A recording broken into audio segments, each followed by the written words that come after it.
Eu vou desligar aqui meu WhatsApp. Desculpa. Tranquilo. Tá tudo jóia. Ok. Então, boa tarde. Estamos iniciando o nosso 5º Deus lhe pague, ciclo de palestras, promovido pelo Laboratório de Pesquisas e Estudos em História Medieval, LAPEME, da Universidade Federal do Pampa, do campus Jaguarão.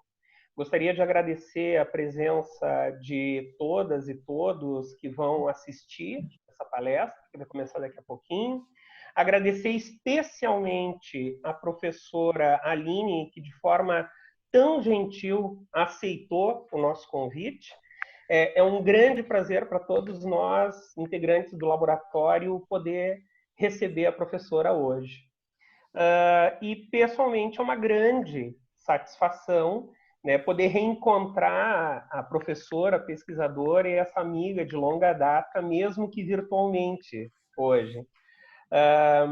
E passamos agora às apresentações, apresentar rapidamente a professora Aline.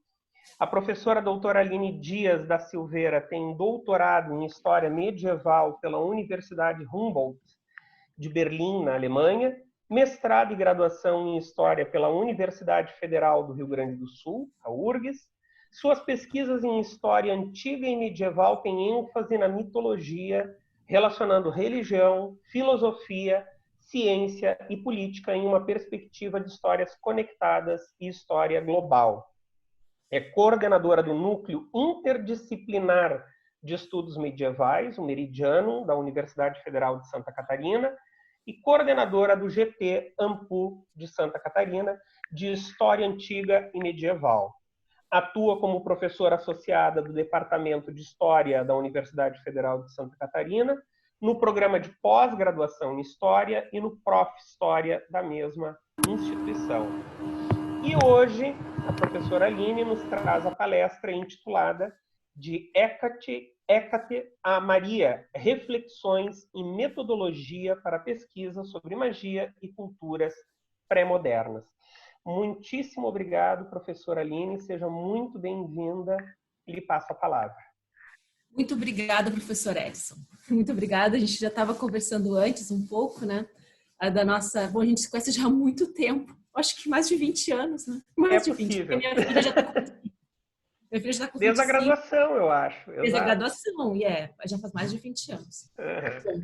Bom, não vamos tomar muito tempo falando, né, já para outro momento, né, nossas histórias, mas então eu fico muito contente com o convite, como eu estava falando com o professor Edson, eu fiquei muito contente já o ano passado, quando eu recebi o cartaz da Semana Infernal e percebi que nós temos muitos temas em comum, né, o Meridiano e o LAPEME, e também fiquei contente com o convite para a semana desse ano, e quando o professor Edson me convidou para o Deus lhe pague, que eu achei maravilhosa a proposta, né? Também o nome, eu pensei, gente, mas o que eu vou fazer? O meu medo é de queimar, né? De queimar toda a minha munição aqui e não deixar nada para a Semana Infernal. Mas o tema de magia e os livros de magia tem tanta coisa que é muito difícil queimar a munição. Então, eu achei que hoje seria uma boa conversa para a gente trocar sobre a questão mesmo, essa questão de metodologia e pesquisa, né? O que significa essa questão? De repente, nós passamos pelas mesmas situações, né? Pesquisar sobre magia, numa época principalmente pré-moderna, né? Pensando tanto a antiguidade, a história medieval, mas pensando também em outras situações, outros continentes. A gente pode pensar também esse pensamento mágico tanto nas Américas como na África, na Ásia. Dá para pensar em diversos âmbitos, em diversos espaços. Então, mas com isso também eu quero trazer a fonte, né? Uma análise de fonte aqui, que seria os papiros gregos de magia e o Picatrix, junto com o centenário do Afonso X. Então, vou trazer algumas fontes que estão assim distantes no tempo, o escritório afonsino.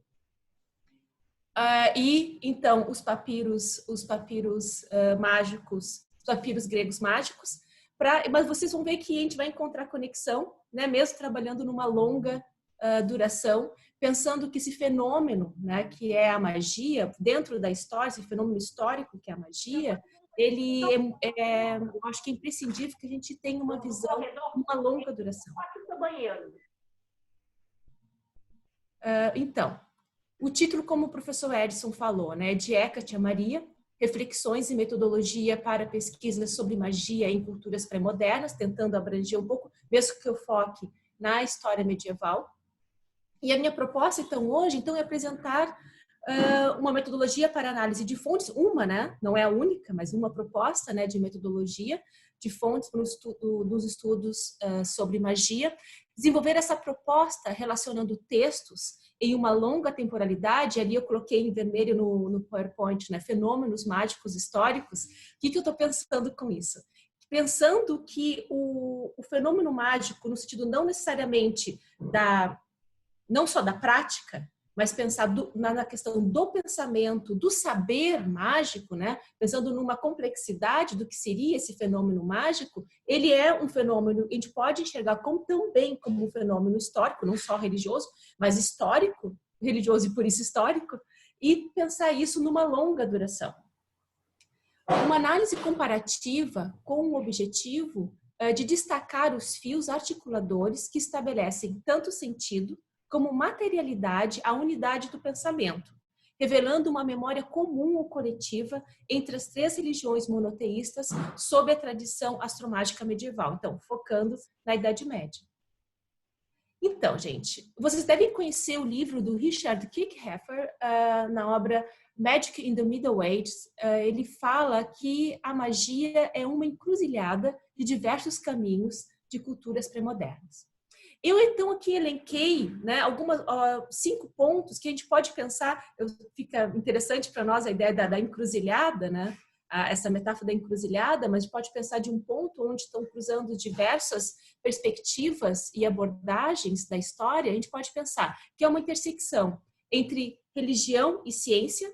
A magia seria essa intersecção, pensando na necromancia, né, a prática de invocação dos espíritos, a magia natural, que exploraria os poderes ocultos da natureza e que estes seriam os principais objetivos da ciência medieval. Esses poderes ocultos pensando a natureza como algo a revelar uma verdade divina.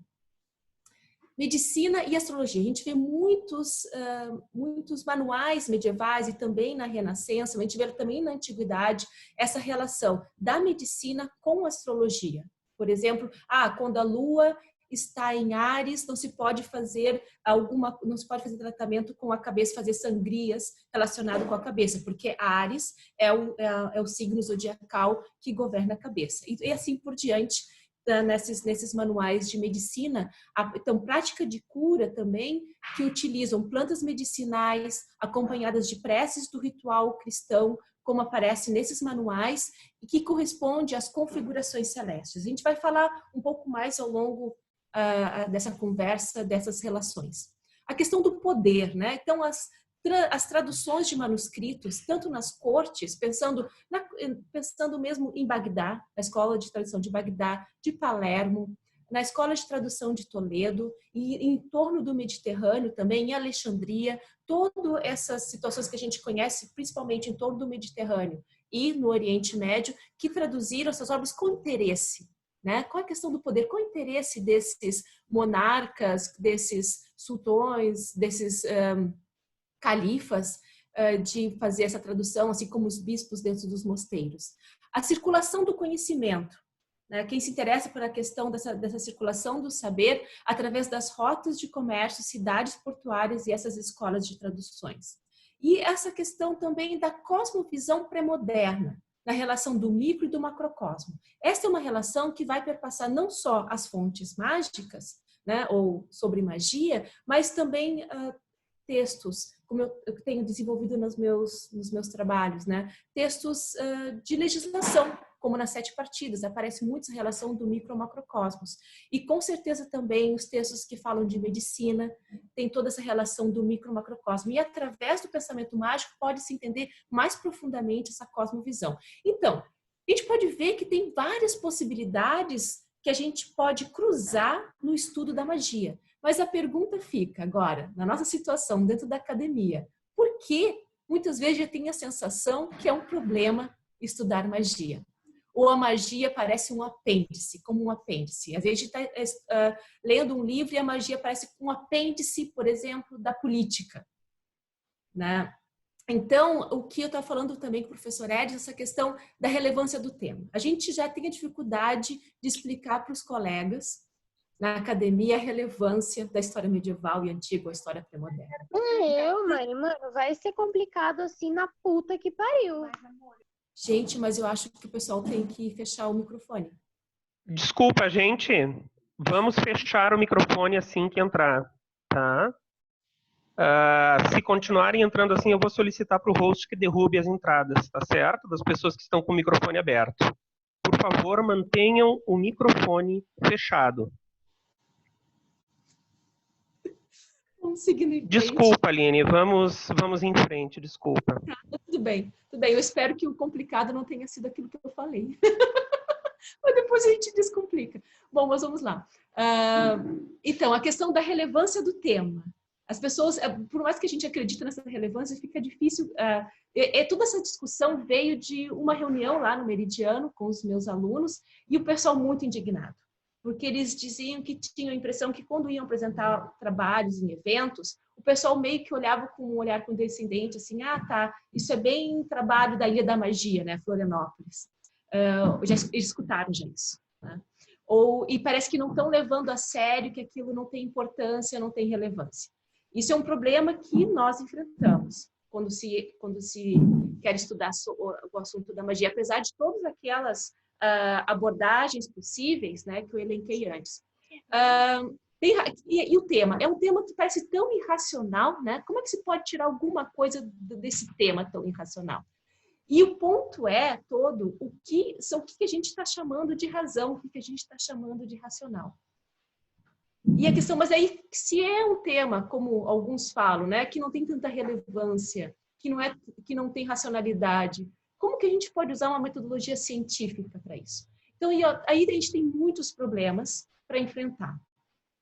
O que eu tenho buscado, então?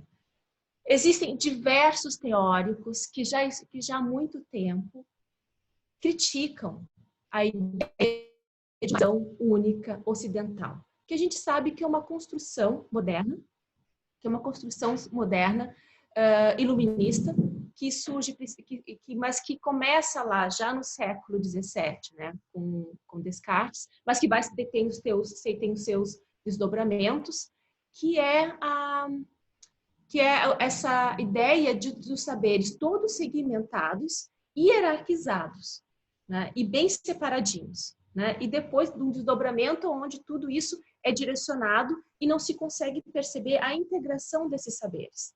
Essa racionalidade, essa razão ocidental construída, né, e que ela tem data, né, e também tem um lugar que é uma razão construída na Europa, tem sofrido já há décadas muitas críticas. Por exemplo, nos estudos subalternos indianos, né, tem um autor que eu gosto muito, Sanjay Seth, que fala em provincializar a razão iluminista europeia. Isso não quer dizer deixar de usar, jogar no lixo, mas entender que existem diversas outras racionalidades. Ele tem um artigo que ele fala de Clio e Shiva, e que para que Clio, deveríamos deixar Clio dançar junto com Shiva, e que para entender a história, essa experiência de tempo, a historicidade indiana, teria que entender o próprio deus Shiva, o tempo de Shiva. Então, ele traz ali essa questão que essa experiência de tempo vai ser diferenciada em cada espaço e que, para a gente entender, tem que compreender como que as pessoas experimentam esse tempo. E, para isso, a gente tem que deixar de lado um pouco, suspender essa razão europeia ocidental, né, e iluminista, e tentar fazer uma hermenêutica da fonte para entender qual é a cosmovisão dessa fonte, como as pessoas sentiam e pensavam nessa época. Né? A mesma proposta tem o Jan Hus, que vocês devem conhecer também lá das aulas de didática, porque ele trabalha muito com consciência histórica, e ele fala também dessa questão das diversidades das racionalidades, que a gente tem que pensar que existem diversas racionalidades. E por esse caminho, uma metodologia que eu acho viável para a gente compreender a nossa fonte seria tentar compreender a racionalidade interna da fonte.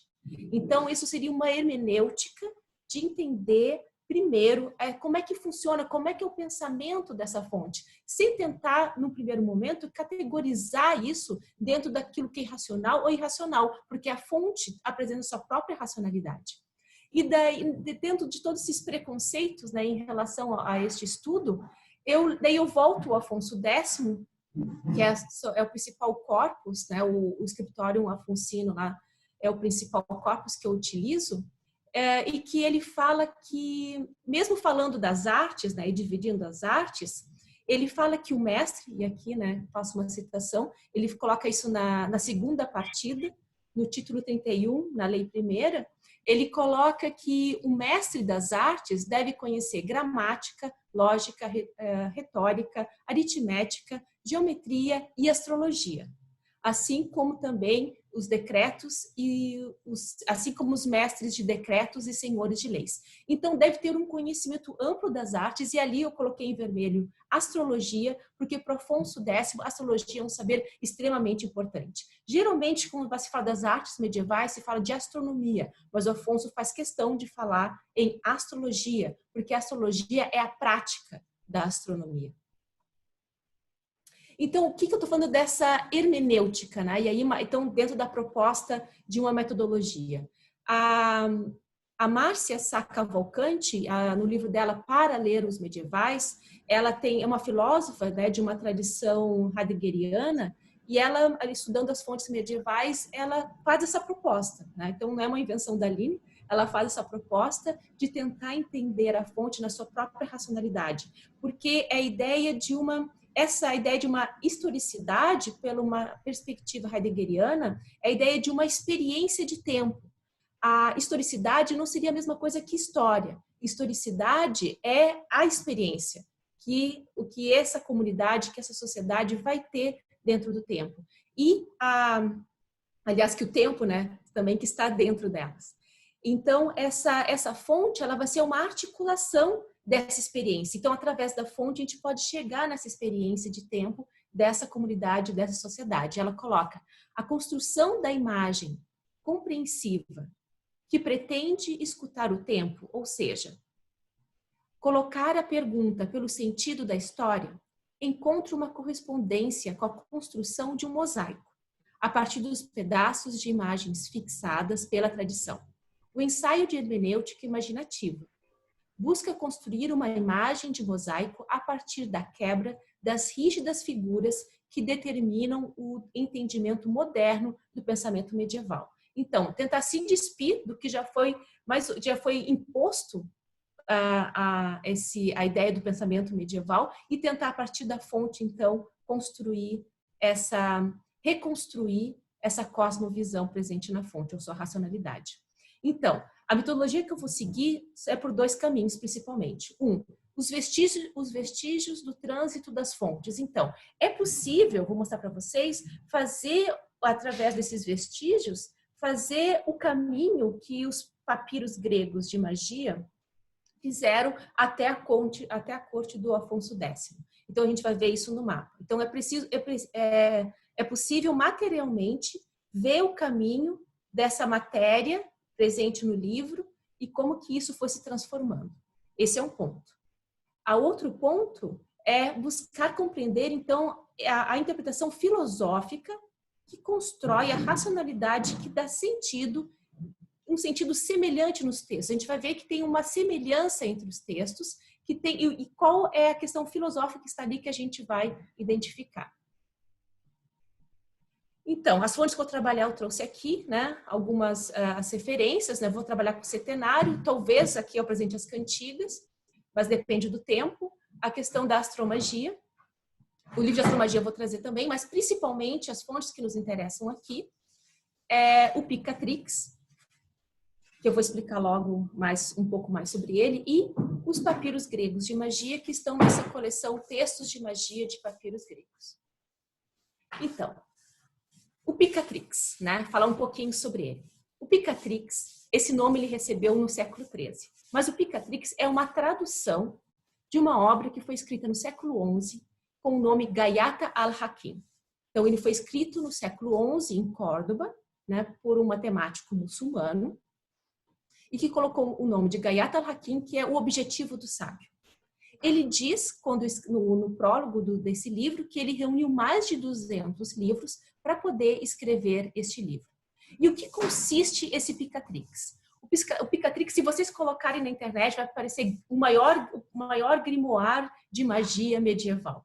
Então, e tem várias versões, várias traduções, todas elas bem complicadas, porque eles dão toda uma feição moderna para ele, né? Mas o Picatrix, ou o Gayat al-Hakim, ele se divide em 4 tratados. Os 2 primeiros é só filosofia neoplatônica, que ele vai explicar toda a relação do micro e do macrocosmo.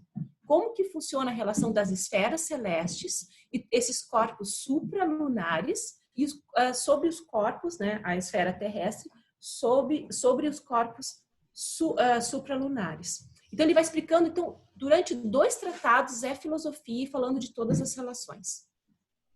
Os 2 outros tratados é sobre a prática. Então, ele ensina principalmente como fazer talismãs.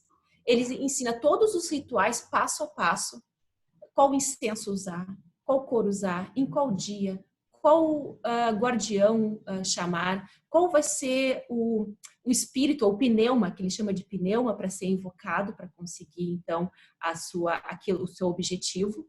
Vai trazer tabelas, vai fazer orações e vai explicar como tudo funciona nesses 2 últimos tratados. Então, os 2 últimos tratados é a prática, enquanto que os 2 primeiros é a filosofia. E dentro dele, tudo é filosofia. Tudo dentro do Picatrix, o autor chama de filosofia. Só que uma é a parte teórica e a outra é a parte prática da filosofia, como a gente vai ver em algumas citações. Então, vou aqui seguir em frente aqui para dar uma ideia, né, do que está ali, como que é visto a magia dentro do Picatrix. Então, coloca no primeiro tratado: a arte que será explicada não serviria de nada se não fosse entendida a filosofia. E por isso, essa arte foi chamada de conclusio, pois é a conclusão da lógica de outras obras, ou seja, a quinta essência. Então, percebam que ele está falando, então, desde o início dessa filosofia. Saiba, essa conclusio ou síntese é definida como magia, que significa todas as palavras e práticas que a mente encanta e conduz a alma no sentido que ela se admira daquilo que lhe é mostrado, achando belo. Isso acontece porque ela é uma força divina. Então, a magia é uma força divina. Difícil de entender, porque se precisa entender anteriormente as causas atuantes e as condições para sua constituição. Então, não é só a prática. A prática só vai ter um efeito se antes se compreender como que ela funciona, quais são as causas, quais são as condições. Ou seja, como eu falei no início, a racionalidade desse pensamento. Existe, no entanto, uma prática mágica, que o seu objetivo é de espírito para espírito. Na arte dos talismãs, que é a principal, que é a arte aqui dentro do Picatrix, a magia atua do espírito para o corpo, que seria o talismã. Então, aqui um pouco do que eu falei para vocês sobre essa questão do micro e do macrocosmos e também da relação neoplatônica. Aqui, então, tem uma imagem desse cosmos neoplatônico que eu gosto de trazer nas minhas palestras, e que ele é do século XVI, mas ele consegue representar muito bem o que se está falando nos textos medievais. Então, aqui no centro você tem a esfera terrestre, os 4 elementos que rodeiam. Isso é uma representação que aparece em muitos manuscritos medievais, somente esses que falam de uma imago mundi. A Lua, ela está direta, isso é importante a gente ter em mente, que a esfera lunar está diretamente ligada a essa esfera dos elementos da esfera terrestre, então tem uma relação com tudo o que acontece nessas esferas supralunares, e depois cada esfera, então, está relacionada a um planeta. Até aqui as estrelas.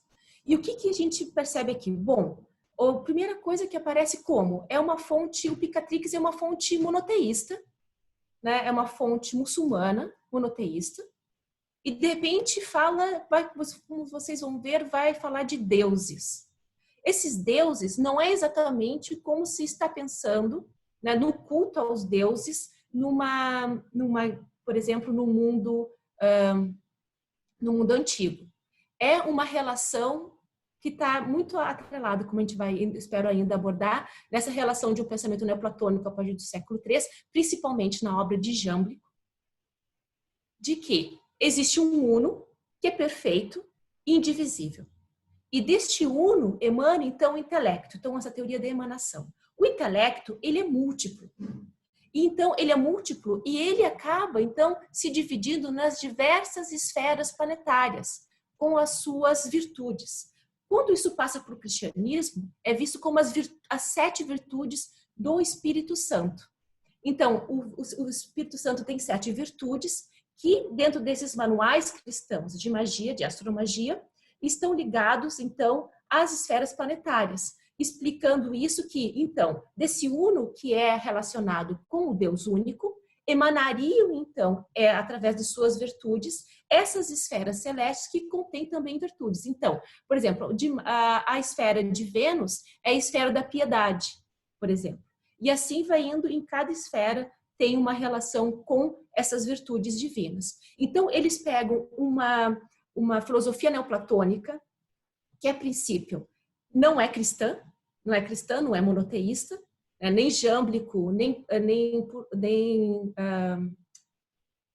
Plotino, nem Porfírio, nem Próclo, que são um dos principais do início do neoplatonismo, são cristãos ou são monoteístas. Inclusive, eles brigam, né? Eles discutem com os cristãos, eles não estão entendendo nada. Mas o cristianismo se apropria dessa filosofia e consegue encaixar perfeitamente na Divina Trindade. Porque daí tu tem o Pai, que seria o uno, teria o Filho, que é o múltiplo, né? Que é o intelecto, né? Que é o Logos, e teria então o Espírito Santo, que é a alma mundi, que é esse espírito que liga todos os seres na esfera terrestre, inclusive plantas, animais, pedras. E por isso, nessa ligação da emanação, tudo estaria conectado e tudo poderia ser feito uma relação. E por isso os manuais têm essas tabelas, os manuais de hoje têm essas tabelas relacionando dias da semana, planetas, pedras, animais, plantas e tudo mais. Bom, eu gostaria de mostrar para vocês agora o mapa para mostrar esse movimento. Consegui?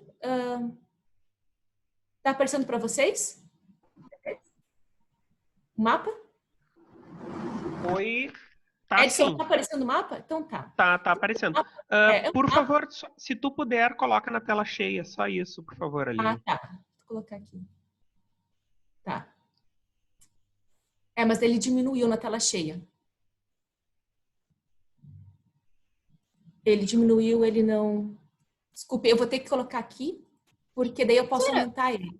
Isso, deixa normal. E daí vai ali no cantinho inferior direito, que daí consegue deixar a proporção maior, que deve estar em 100%, né? Eu não consigo ver. Então, tenta deixar um pouquinho maior. Uma questão aqui que tá um problema que desapareceu as linhas. Que estranho. Desapareceu... tá aqui as linhas. Ok. Acho que foi para outro mapa. Tá. Porque eu queria aumentar para poder mostrar para vocês aqui.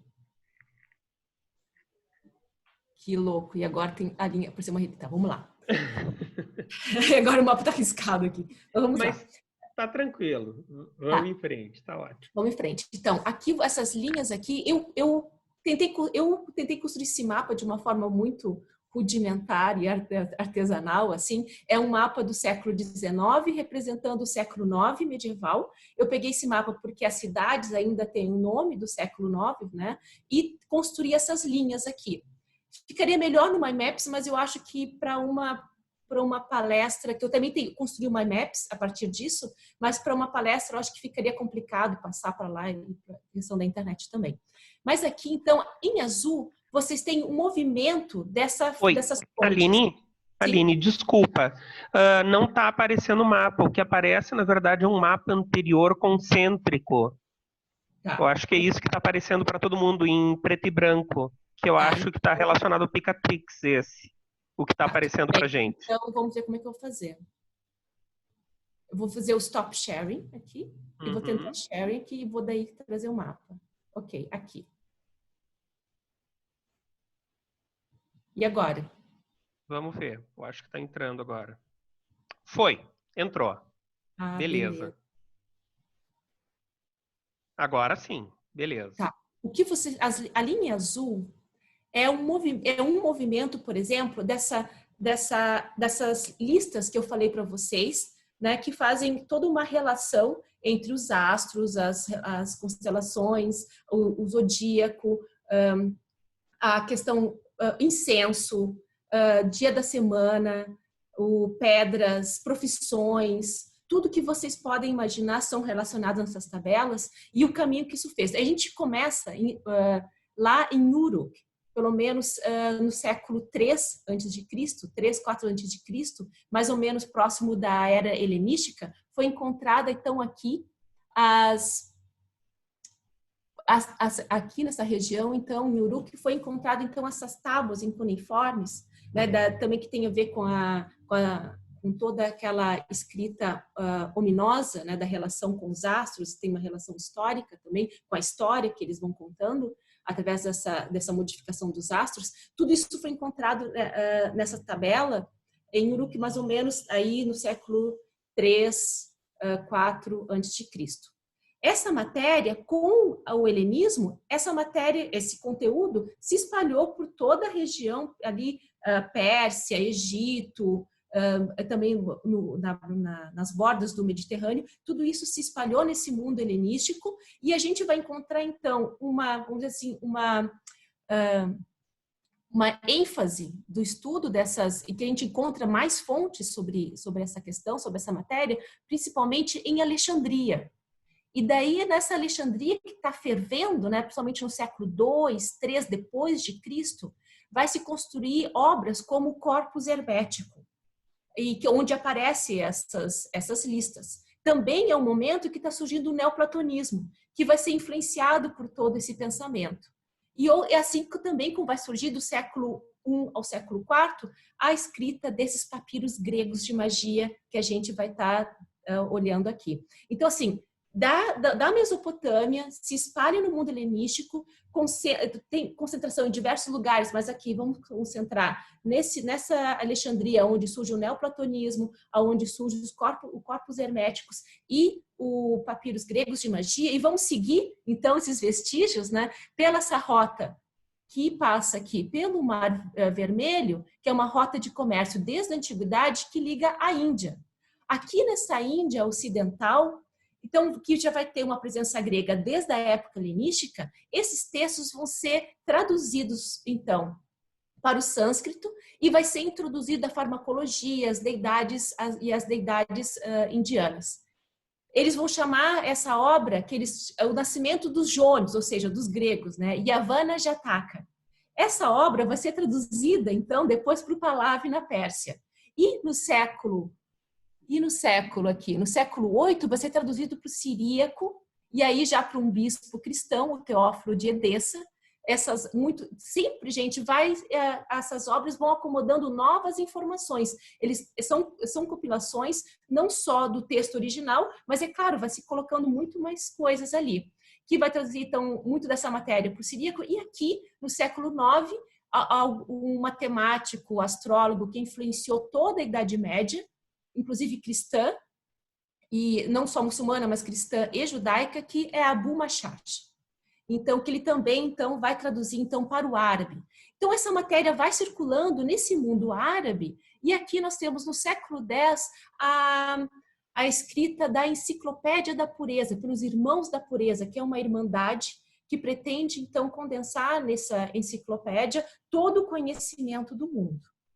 E esses textos vão circular, né, nesse mundo muçulmano e vai chegar já no século XI, aqui, finalzinho do século X e no século XI, na Península Ibérica. Inclusive, o próprio escritor do Gayatri Al-Hakim, que depois vai se transformar em Picatrix, na tradução do Afonso X, diz que um amigo trouxe, então, de Bagdá vários textos e que entre esses textos, né, eles vão ser utilizados no Gayatri Al-Hakim. Então, a gente vê um movimento dessa matéria, dessa relação astromágica, né, dos astros, das esferas celestes, com a prática na esfera terrestre, tanto na medicina, ou para conseguir coisas práticas, como mandar embora os escorpiões, ou conseguir o amor de alguém, ou para acabar com os inimigos, ou para acabar com o reino, ou para matar o rei, todas essas coisas possíveis, ou impossíveis, né? Mas toda essa matéria, a gente vai ver que ela vai, então, circular desde a antiguidade, né? Lá, agora, só comecei aqui falando da era helenística, mas a gente poderia, então, ir mais 1000 anos para trás e falar dos textos ominosos mesopotâmicos. Mas, então, seguindo ela, fazendo todo esse contorno aqui, né, chegando na Índia, Pérsia, mundo muçulmano aqui na região do Iraque, do atual Iraque, né, Mesopotâmia, e chegando na Península Ibérica e se espalhando pela Europa. Porque tu vai encontrar também depois, nessa tradução do Afonso, do árabe para o castelhano e para o latim, você vai encontrar muitos manuscritos e traduções do Picatrix ao longo da Idade Média, principalmente no Renascimento. Então, o Picatrix vai se espalhar por aí. Claro que esse não é o único caminho. Existem muitos caminhos, mas esse é um possível aqui que eu construí para vocês. Em vermelho, então, é a expansão do neoplatonismo, que, como eu expliquei para vocês. Agora eu vou voltar. Vou voltar lá para o nosso slide. Sharing. Aqui. Para o nosso slide. Voltou. Voltou. Então, de novo, eu espero que tenha ficado claro, então, tanto esse movimento dos vestígios da fonte, dessa matéria astromágica da fonte, dessa tabela de correspondências, né? E como é o pensamento que funciona ali, que é essa relação de um cosmos neoplatônico, dessa relação do uno e que emana para o intelecto, que é múltiplo, formando essas esferas celestes e que elas têm uma influência direta com a esfera terrestre. Mas como? Através da esfera lunar. E aí que entra essa relação que a gente vai ver agora de Hécate, Lua e Maria. Tudo isso, então, para explicar o que vem adiante. Bom, gente, o papyrus gregos de magia. Esses papiros foram encontrados no século XIX, né, por vamos dizer, colecionadores riquíssimos, né, que estavam ali nas escavações e que encontraram esses papiros em Tebas e em Faum, que são também cidades onde tem necrópolis, grandes necrópolis. Então, também a gente pode pensar numa relação desses textos com o culto funerário. Mas aqui só um exemplo, né, do que é essa mistura desses textos que são papiros encontrados no Egito, mas escritos no grego, mas também no Egito, numa língua egípcia, no copta e numa língua egípcia mais moderna também. Então ele fala ali, um feitiço para a porta, né, para proteger a porta da casa. Ó porta, Afrodite, Frodite, Rodita, Odita, Dita, Itatá. Hor, For, Io, Sabaoth, Adonai. Eu te amarro, escorpião arterésio. Mantém esta casa alheia de toda serpente maligna e de todo o mal. Pronto. O santo Focas vive aqui.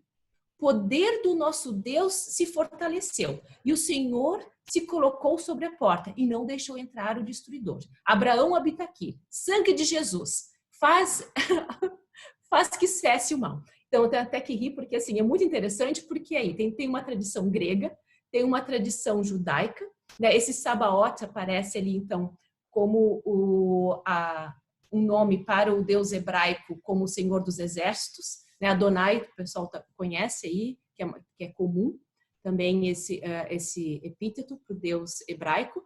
Então, evoca um santo cristão, o santo Focas, que é o santo egípcio, da hospitalidade, por isso ligado à porta e à casa, e o sangue de Jesus. Então, isso dá para ter uma ideia como que o papiro grego de magia, ele vai condensar diversos encantamentos. Esse é principalmente do século IV, onde vai aparecer diversas culturas ali mescladas. Lá para o século I, II, é mais uma cultura ligada a uma cultura antiga, como a gente vai ver agora. Deixa eu ver. Então, passo aqui, também estou preocupada com o horário, que eu fique dentro do tempo. Bom, vamos lá, tem que ir rápido. Então, aqui. Esse aqui é um exemplo, então, do papiro, que é um hino a Hécate. E está lá escrito, Hécate, Selene, Core. Aqui Hécate gigantesca, tu que proteges, ó Dione, Pérsia, Bolbo, Frune, que atira flechas selvagens, indomável, nobre, por nascimento. Senhora das tochas, Core, ouça, tu que abre as portas de aço indestrutível. Ártemis, também foste antes a guardiã, a maior e venerável. Tu que abres a terra, condutora de cães. Tu que tudo domina, caminhante, tricéfala, poderosa da luz e virgem venerável. Invoca-te, caçadora dos servos, Aldineia, Poliforma, aqui Hécate, deusa das encruzilhadas, tuas visões respiram fogo. Tu que alcançaste a sorte de terríveis caminhos e duros encantamentos. Ó Hécate de muitos nomes, solteira, Core, anciã, deusa te invoco. Guardiã e protetora, Perséfone de 3 cabeças, andando sobre o fogo e alimentando tudo. Forbora, Actiofe, Erishkigal, Nabuto, Sualet, abre as portas e portões, aqui Hécate, de conselho ardente, eu te invoco em meus cânticos mágicos. Ambos, tu e Órion, estão sentados juntos a Miguel, que domina as 7 águas e terras, dominando a chamada grande serpente, Adonai, Zeus, Damameneio, dominando tudo, que tudo está à tua causa. Poderosa deusa dos mortos, Pérsia, atende o meu desejo.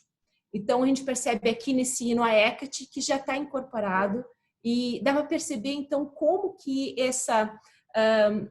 esse mundo grego-egípcio já tem toda uma confluência de culturas, né, do Oriente Médio, também grego. E aqui a gente eu acho riquíssimo, né, essas orações, que a gente pode, então, ver toda a articulação de como está fluindo o conhecimento e a cultura por esses caminhos. Aqui, então, comparo com outra fonte. O que a gente estava vendo ali eram os papiros gregos de magia, né, que os textos são principalmente do século I ao século IV. Agora eu trago uma oração do Picatrix, o Gayat al-Hakim, escrito no século XI, dentro de uma cultura muçulmana, em Córdoba. Então, que é aqui uma oração para a lua, para fazer um talismã para a lua. Mas da lua fazer um talismã para conseguir o objetivo relacionado à lua. Salve, ó lua, ó senhora, abençoada, fria, úmida, aquela que equilibra, bela, tu és a chave e a mestre das estrelas, móvel, caminhante, tu és possuidora da luz, de longo alcance, da luminescência brilhante, da alegria, do louvor e do prêmio, tu és a mais feliz rainha, sábia da religião, refletindo sobre todas as coisas, amante da música e do brincar, senhora dos mensageiros, das mensagens, tu generosa, nobre, leve, imponente, és tu cuja esfera está entre nós e as plantas, é a mais próxima que pode mais nos prejudicar entre eles e também nos fazer proveitos poderosos. És tu que crias a ligação entre os planetas e transmite sua luz para o bem, transformando para o bem aquilo que não é favorável a nós. Em teu bom estado, cada coisa é boa. Em teu mau estado, cada coisa é ruim. Você é a primeira e a última de cada coisa. Em ti está a nobreza e a preponderância sobre tudo no planeta. Assim tu és. Peço-te em nome de Sijail, o anjo que está sobre sua esfera, que tu acolhas meu humilde pedido e minha oração, para que tu tenhas misericórdia. Cumpram com a obediência a Deus e seu reinado. Permite que meu pedido seja atendido tal qual eu te peço. Olha, eu vou chamar-te com todos os teus nomes, em árabe, ó Kamar, em persa, ó Ma, em grego, ó Samair, em romano, ó Selene, em indiano, ó Soma, por tudo isso, atenda-me agora. Novamente, com aparece lá nos papiros, aonde Hecate é chamada por muitos nomes, aqui também, 10 séculos depois, a Lua também vai ser chamada por muitos nomes dentro de uma cultura monoteísta muçulmana. Então, a gente sabe que Hecate é uma deusa lunar, e ali mesmo no papiros ela aparece como essa deusa tríplice lunar, relacionado a Core e a Selene. E aqui, novamente, a Lua, apesar de não aparecer como Hecate, acaba apresentando muitos tributos ligados a Hecate e também chamada por diversos nomes. Então, tem uma relação, então, dessas duas ideias, pensando que, agora mais adiante eu falo para vocês, fica uma pergunta, como entender, né, as proximidades desse texto pagão, com elementos monoteístas também, do século IV, e uma obra monoteísta muçulmana do século XI, que despertou o interesse de um rei cristão da Castela do século XIII. Então, eu vou ler uma partezinha aqui para vocês, né, porque é um pouco mais complexo e eu não quero também tomar muito do tempo de vocês, que é a questão do nome, né? Parece que a intensidade do poder da oração está no reconhecimento da abrangência do poder. No Gayat al-Hakim ou Picatrix, podemos ler: olha, eu vou chamar-te com todos os teus nomes. Entre os árabes, ó Kamar. Entre os persas, ó Ma. Entre os gregos, ó Samaíl. Entre os romanos, ó Selene. Entre os indianos, ó Suma. Nos papiros gregos de magia, nós temos ó Hecate, de muitos nomes. Solteira, Core, anciã. Deusa, te invoco, guardiã e protetora. Perséfone, Forbara, Actiofe, Erishkigal, Kebuto Sualet. Abre as portas e portões. Da correspondência de nomes divinos, há uma lógica, né, ou racionalidade, pensando lá no início da nossa conversa sobre racionalidade, de que todas são uma, a única divindade lunar. O princípio filosófico que rege a magia dos papiros gregos, principalmente a partir do século III, surge do desdobramento do neoplatonismo, porque esse século é marcado pelo movimento decisivo da escola neoplatônica, com influências populares que influenciou a teurgia das obras de Jâmblico. A considerar que o século IV, o imperador Juliano, faz grandes esforços para restaurar o culto da antiga Roma, também sob forte influência neoplatônica. O movimento das correntes neoplatônicas na Antiguidade e na Idade Média nos oferece uma fascinante visão do saber em movimento através dos fios de uma teia de intersecções nos quais correntes se mesclam e produzem algo novo. A intensidade do movimento também é tributária ao fato das distinções identitárias não terem impedido que se desenvolvessem de forma simultânea e conjunta, não sem rechaços e perseguições, teorias sobre uma metafísica emanacionista neoplatônica aplicada à teologia monoteísta, seja cristã, seja muçulmana, seja judaica, através do convívio e de influências literárias mútuas. Aqui não vou ter tempo de falar da Cabala e da Árvore da Vida, desenvolvida no século III na Península Ibérica, que também acaba todo dentro dessa racionalidade. Especialmente na ideia da emanação do Uno, o princípio supremo indivisível e do intelecto, inteligência, nous, universal e múltiplo. Seria estabelecida a relação entre a parte e o todo e do todo numa intrínseca e ontológica construção entre o microcosmo e o macrocosmo. Entretanto, a lógica da correspondência não é apenas horizontal, ou seja, entre divindades com tributos e domínios similares e de diferentes partes do mundo conhecida, mas também descendente através do movimento do intelecto das estrelas planetárias. A partir desse pensamento, astrônomos e astrólogos organizaram listas que apresentam um domínio e as influências dos planetas sobre tudo que ocupa o espaço na Terra. Então, mais adiante, mas o que isso tem a ver, então, com Maria? Então, eu trago aqui o Setenário. O Setenário, então, é um livro escrito dentro do Scriptório Afonsino, século XIII. Ele é um livro que alguns entendem como um livro de leis, um livro de normas, porque ele é escrito em forma de leis, mas ele traz muito mais do que isso. Ele também é um espéculo, né, um espelho de príncipes. que está colocado no prólogo do Setenário, e ali Afonso fala sobre a fé cristã, só que de uma forma muito própria do Afonso. Então, ele coloca ali de como aqueles que oravam para a lua, para Santa Maria queriam orar, se o entendesse. E este era o significado de Santa Maria, que nunca foi corrompida e que se assemelha à lua de 7 maneiras. A primeira, pela virgindade. E aí a gente pode relacionar com Hécate a questão da deusa solteira, né? E essa relação com Core também, a virgenzinha, que é o nome de Perséfone antes de ser raptada para o Hades. Então, a primeira, pela virgindade, porque assim como a lua é virgem, né? Hécate é virgem, e não se dana, nem se corrompe, assim a virgindade de Maria nunca foi corrompida pelo pecado. A segunda maneira se dá pelo fato de, assim como a lua recebe a luz do sol e ilumina o mundo com esta luz, da mesma forma, Santa Maria recebeu e recebe a cada dia a virtude de Deus. Então, essa ideia da emanação das esferas celestes para a esfera lunar. Então, diretamente Santa Maria também, assim como a lua recebe influência das outras esferas celestes, Santa Maria recebe toda a santidade de outros santos. A virtude de Deus ilumina com esta luz o coração dos pecadores que estão nas trevas. A quarta maneira é que a lua retira a força dos planetas e das estrelas e a direciona a nós, assim como os sábios dizem. E assim Santa Maria tem em si todas as forças e santidades que tiveram todos os outros santos.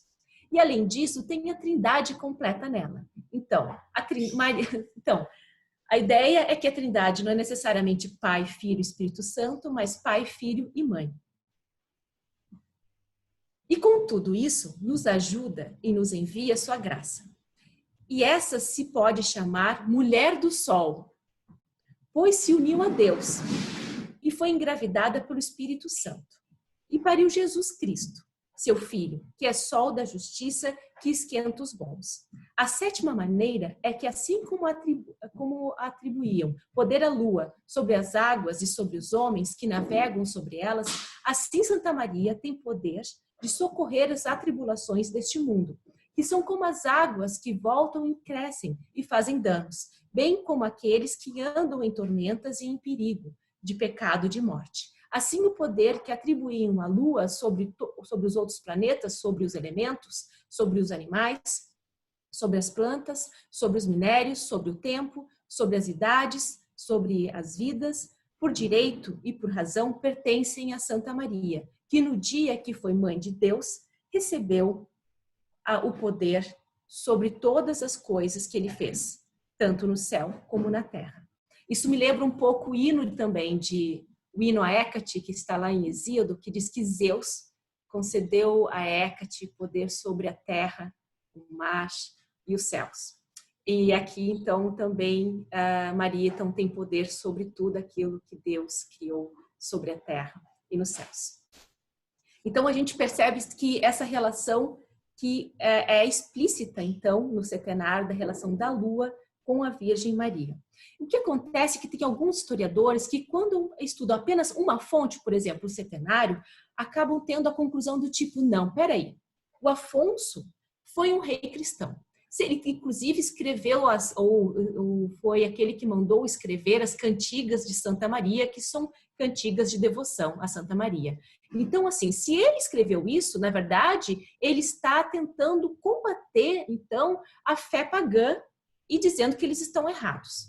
Eu discordo plenamente dessa interpretação, que eu já li, né, a respeito, que já teve gente que interpretou dessa forma. Por quê? Primeiro, Afonso não tem que se preocupar em combater a fé pagã. Ele tem que se preocupar com os muçulmanos, tem que se preocupar com os judeus, mas não tem que se preocupar em combater a fé pagã, porque essa não oferece nenhum perigo ao reino cristão de Afonso e é praticamente identificável. Ninguém se diz, aqui eu sou pagão e estou cultuando os deuses antigos. Não, ninguém faz isso. Então, não tem sentido dizer que isso é um combate à fé pagã. Por que ele precisaria combater a fé pagã?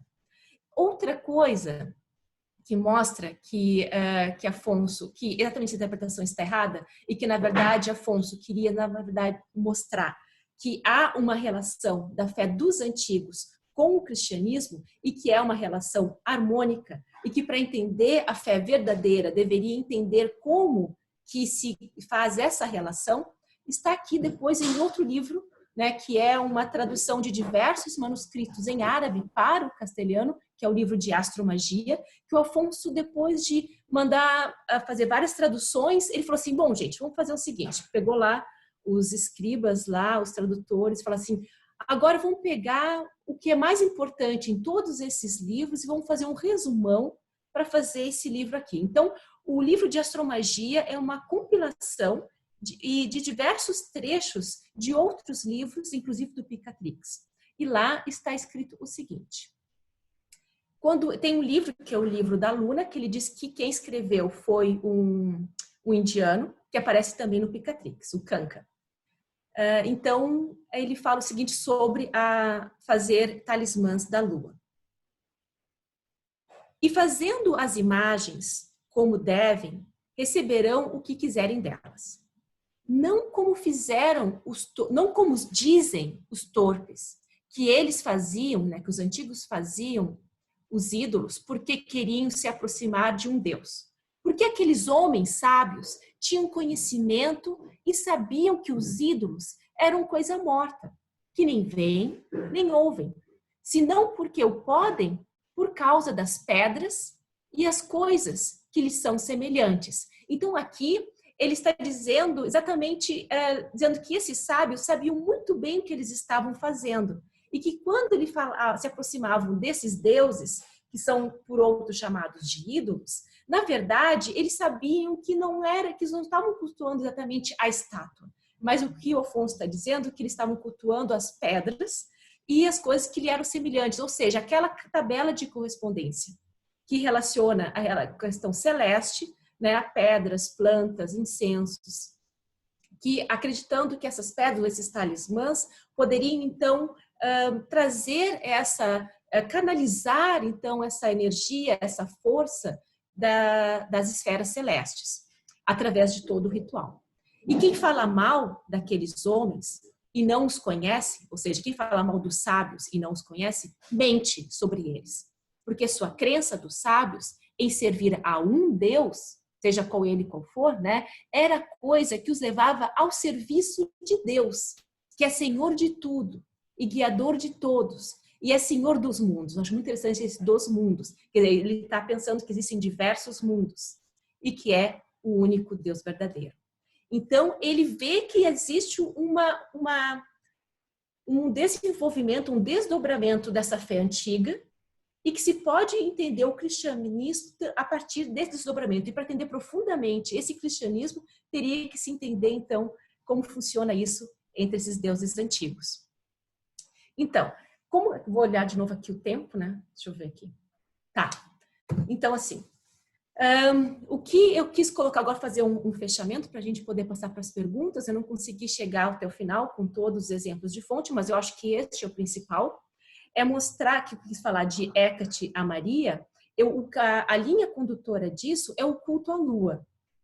E nesse entendimento da lua como essa esfera celeste, né, dentro de um pensamento de cosmológica platônica e neoplatônica, que recebe, então, a influência, a emanação das outras esferas celestes como um prisma e que acaba projetando isso e influenciando toda a vida, não só humana, e também questões históricas também, né? O movimento humano também é influenciado, mas a medicina, o corpo, é influenciado, então, através da lua em todos os lugares. E a questão desses nomes que se repetem é a ideia de que exatamente que essa inteligência, ela é múltipla e que ela pode se manifestar em diversos lugares com diversos nomes. Assim como Afonso fala que a Virgem Maria, na verdade, também era adorada pelos antigos, só que eles ainda não sabiam.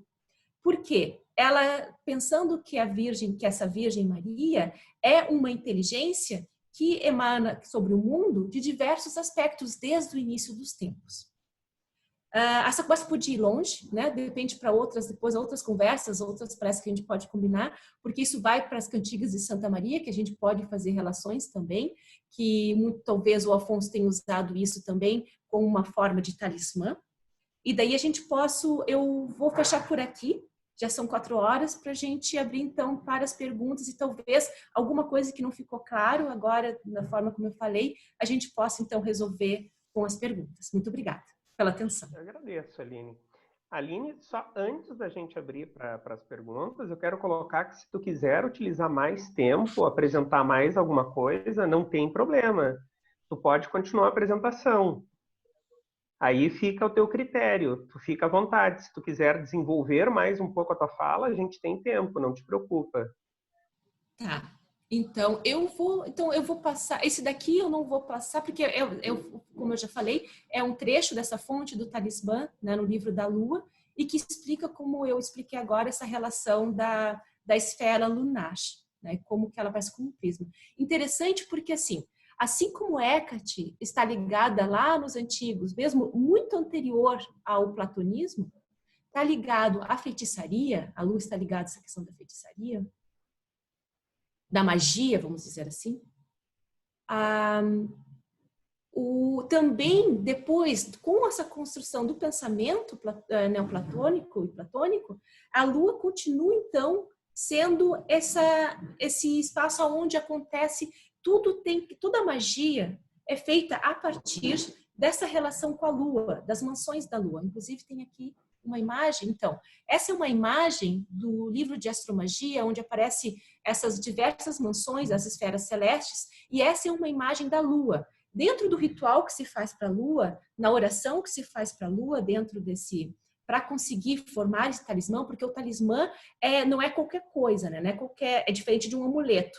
Não é um objeto assim, agora esse amuleto é mágico. Tu precisa construir um talismã, precisa desenhar formas no talismã, precisa de um ritual adequado dentro de todas aquelas associações. E daí, nessas orações, tu vai ter uma imagem, tu vai enxergar. E numa dessas imagens, por exemplo, é de uma donzela em cima de uma lebre, que a lebre está associada também à Lua. E ali aparecem as 28 mansões, ou seja, essas mansões da Lua, ou casas da Lua, dá para entender, então, em cada casa, aonde é propício fazer, que tipo de feitiço é propício fazer em cada momento aonde a Lua está numa dessas mansões. Então, essa é uma imagem que eu coloquei de fundo também aqui no nosso PowerPoint, da imagem das mansões da Lua. Finalmente, então, queria falar mais para colocar essa questão do Afonso, né, da intenção do Afonso, quando ele fala tudo isso. Lembrando que o Afonso, todo mundo conhece como rei sábio, mas na época dele era conhecido como rei estreleiro, ou seja, o rei astrólogo. Ele coloca que queremos provar, isso no Setenário, queremos provar que nossa fé é lei correta e crença verdadeira, e que não outra nenhuma que não fosse desde o começo do mundo, e nem será outra até o fim. Então, dentro de todo assim, o Afonso começa a tradução já no início a tradução do Picatrix, já fica pronta no início do governo do Afonso X. Ele começa a governar em 54, em 56 o Picatrix, a tradução do Picatrix já está pronta. Então, de todas essas traduções, todo esse contato do Afonso com essas obras, e que isso vai interferir na escrita de todo o escritório dele, inclusive nas crônicas, inclusive nas 7 partidas, a gente vê toda essa influência desses textos. Ele conseguiu enxergar e construir uma racionalidade que dá conta tanto desses conhecimentos de astromagia com a fé cristã. E ele não é algo novo, isso aparece nos livros, porque todos esses livros que estão circulando são compilações feitas no ambiente monoteísta, tanto judeu, como muçulmano, como cristão. E ele consegue enxergar tudo isso e tenta mostrar, então, no Setenário, quando ele vai falar da fé cristã, que tem uma relação com tudo isso. Tanto é que, quando ele vai falar das virtudes do Espírito Santo, ele fala no momento das virtudes do Espírito Santo, que relaciona com o nome dele, que Alfonso, 7 letras, está relacionado às 7 virtudes do Espírito Santo, e mais adiante, as mesmas virtudes do Espírito Santo são relacionadas com os planetas. Então, a obra do Afonso, é importante que a gente enxergue ela dentro de um todo, de todo o scriptório. E não pode, na minha opinião, né, não pode estudar apenas uma fonte. Tem que entender essa fonte dentro do contexto de todo o scriptório, porque senão você acaba fazendo conclusões como essas que eu já li, de que Afonso estava combatendo os cultos pagãos. Não, pelo contrário. Ele estava tentando mostrar como há uma consonância dentro dessas racionalidades. E só assim, fazendo essa hermenêutica, né, imaginativa, no sentido de entender a racionalidade, de entender as imagens da fonte, e que a gente consegue compreender, então, chegar mais próximo dessa cosmovisão e entender como essa cosmovisão acabou também atingindo, influenciando e constituindo outras obras que não são consideradas obras de magia, como as 7 partidas, como o próprio setenário. Então, a gente tem que ver tudo nessa complexidade do conjunto. Então, é isso daí. Vocês podem fazer perguntas. Eu não falei sobre a questão judaica, de repente alguém quer perguntar, né? Então, é isso daí, né? Fiz meu finalzinho. Obrigada. Ótimo, Aline. Fantástico. Maravilhosa palestra. Uma vez mais, eu agradeço. Um trabalho de uma complexidade muito grande, né? E incrível a forma em que esse teu trabalho, principalmente no momento em que tu mostrou no mapa, acaba demonstrando essa circulação de conhecimento fantástica desde a antiguidade, né, até o período medieval, que transcende muito essa circulação de conhecimento que comumente pode ser pensado em relação a essas conexões, né? Essas conexões culturais, intelectuais, que vão acabar fazendo parte de várias culturas, vão acabar tendo várias releituras. Passamos agora para as perguntas, ok? Nós já temos algumas aqui. E eu vou pedir o seguinte, eu vou fazer algumas perguntas que já foram colocadas no chat, mas depois eu peço que as pessoas que têm alguma dúvida, querem fazer algum comentário, aí se inscrevam no chat, tá? Fulano de tal, gostaria de fazer pergunta, e eu passo a palavra, certo? E a pessoa pergunta diretamente para a professora, ok? Mas então vamos à primeira. Ana Carolina Martins. Como podemos pensar uma análise da magia de forma não eurocêntrica, pensando nas possibilidades de pesquisa acadêmica? Esta seria a primeira, Aline. Então, é uma ótima pergunta. Então, como eu já tentei propor ali no início essa questão da racionalidade. Então, o que eu tenho batido, assim, essa questão também de uma ideia de uma decolonialidade dos estudos medievais, e a gente sofre uma crítica, porque assim, como vai falar de decolonialidade dos estudos medievais? Então, essa questão da decolonialidade eu vejo que não está ligada à questão do tema, mas à questão dos paradigmas. Então, já no momento que tu abandona por um momento, né, um paradigma de razão europeia, moderna, iluminista, e tenta entender essa fonte medieval anterior pela sua própria racionalidade, a gente, apesar de ser uma fonte que foi construída na Europa, ela é uma Europa ainda que não se entende exatamente como é a Europa como nós conhecemos na modernidade. Então, assim, os estudos medievais, ou a mesma Idade Média, vamos dizer assim, são os subalternos dentro da Europa. Então, a Europa tem os seus próprios subalternos, né? E o período medieval é esse período que foi colocado como o período das trevas, né? Algo que está colocado ali entre a antiguidade e a modernidade. Então, assim, a gente tentando se afastar um pouco, deixar um pouco de lado, né? É claro que nós somos formados dentro dessa racionalidade, mas tentar mudar o paradigma, esse que eu acho que é o caminho, né? Mudar o paradigma e tentar construir um paradigma a partir da racionalidade da fonte. Porque vocês podem perceber que esse paradigma, essa racionalidade, não é só dessa fonte que é constituída na Península Ibérica.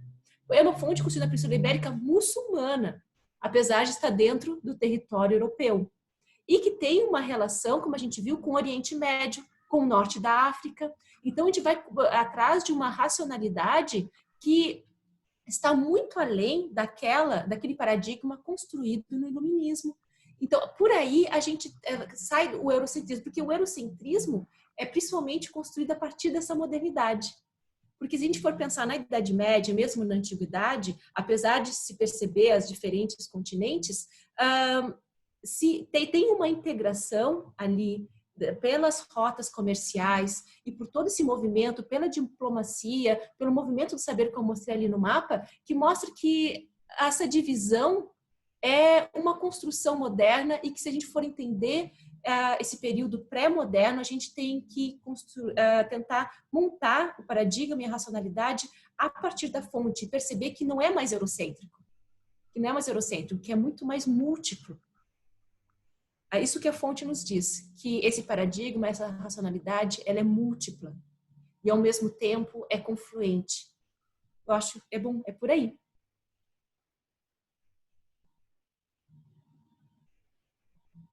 Eu não estou te escutando, Edson. Não estou te escutando.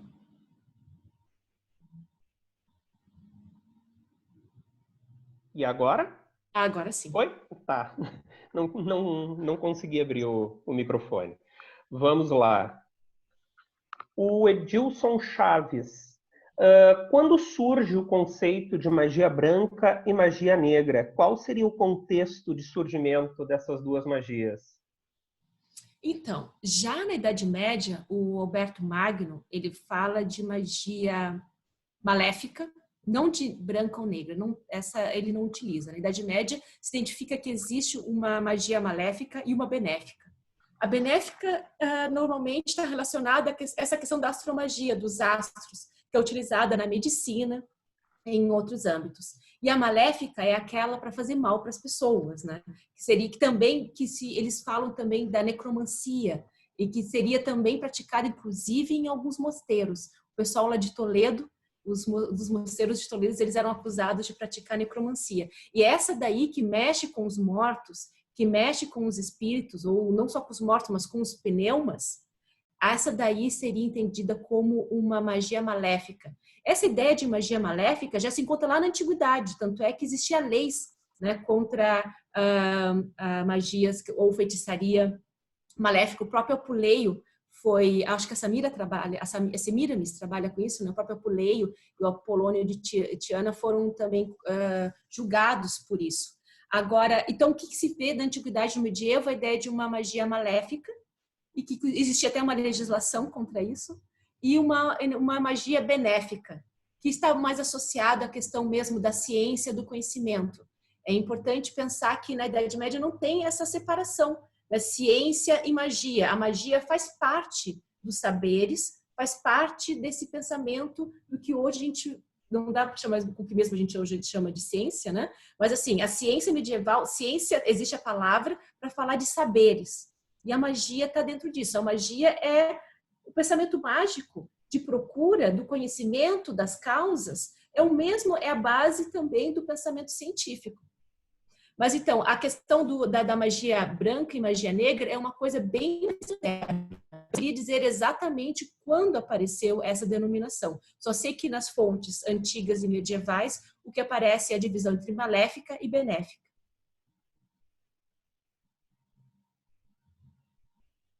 Muito bem. Vamos a outra. A Gilmera Cruz. As fontes mais antigas que citam Hécate são dos papiros gregos? Não são dos papiros gregos. Hécate, lá em Hesíodo, século 7 antes de Cristo, ela já aparece no hino a Hécate, na Teogonia. Aparece também nos hinos homéricos, que apesar de falar de Homero, provavelmente são compilações anônimas. Ela aparece também, mas relacionada principalmente a Deméter e a questão que ela ajuda Deméter a encontrar Perséfone. E se encontra também alguns escritos, alguma coisa em pedra, nas tábuas, assim, na região da Trácia, já século 9, 10 antes de Cristo. Então, o culto a Hécate é bem provável que era um culto que veio da Anatólia, do que hoje é a Ásia Menor, ali a Turquia, assim como o culto também a Cibele, né, que migrou, então, pelo norte da ali pelo norte da Grécia, e chegando a Trácia, que é um lugar, a Trácia e a Tessália, que são os principais lugares de culto a Hécate. E depois se espalhou em todo o mundo grego-romano. Vai se encontrar moedas com a imagem de Hécate e moedas lá no meio da Pérsia, por exemplo. Ou na região ali dos reis gregos, ali no reino de Axum. Tá bom. Então, se pode, já tem uma longa tradição de culto a Hécate. Ok. Vamos mais a uma questão. Da Ana Maria Martínez. Ao falar de um período bastante longo historicamente, podemos dizer que no final do período medieval há uma permanência dessa racionalidade que une o paganismo e o cristianismo? Pode repetir? Repito. Ao falar de um período bastante longo historicamente, podemos dizer que no final do período medieval há uma permanência dessa racionalidade que une o paganismo ao cristianismo? Sim, mas eu entendo que eles não são unidos no final da Idade Média.